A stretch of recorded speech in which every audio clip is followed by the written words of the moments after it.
Hi, this is Andre, and welcome to another edition of The Hero's Word.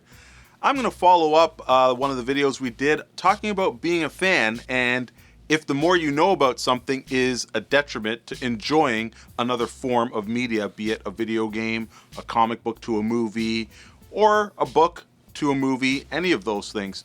So I told you a little bit about my love for Superman. Really like the character, love the comic books, have been a big fan, and talked about how in Batman vs. Superman, I didn't really like the portrayal of it.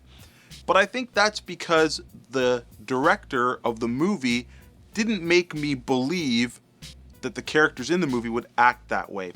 So let me talk a little bit about Batman. So in Batman vs. Superman, Batman's a very dark, brooding character, and he's a killer. So if you know anything about Batman, he is adamantly against killing. That's something you know from watching the cartoons, reading the comic books, even playing the video games. It's really banged in. So in the first Superman movie, Man of Steel, I actually didn't mind how they portrayed Superman because they gave me the background and they showed me his upbringing. That's why he was the way he was. He didn't want to be caught. He didn't want the world to know he was there, and he was kind of obeying his parents. So it was a different upbringing than the man we know in the comic books. But because the time was taken to explain that and show it, I could get behind that version of Superman. And I know a lot of people couldn't. But in my eyes, they did a good job in explaining that. Move forward to Batman vs. Superman, and we don't have any background on Batman, so it's very hard for me to drop all my baggage at the door and believe this new version of Batman. So maybe they need to tell the tale a little bit longer and give us that background. Now, in comic book movies, because that's my background in comic books, I know a lot about the characters, and I want them to show part of the characters that I love from reading on the screen. But let's talk about some other things in movies.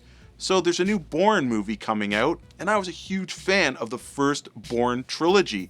I liked those movies so much that I went out and read the books. The books were fantastic, but they were completely different than the movies. Now, because that was my first experience to it, I was able to compartmentalize that. I've got the Bourne movies here and the Bourne books here. I can keep them separate and enjoy each one for their own merits. Now, maybe that makes me seem a little hypocritical because I can't do that for the comic books, but for this particular movie and book series, I can. I can enjoy them as two separate things.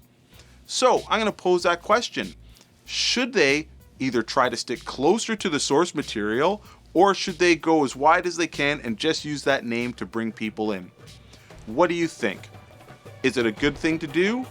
Do we want more diversity in the ideas, or do we want to stick close to the canon? Let me know in the comments below.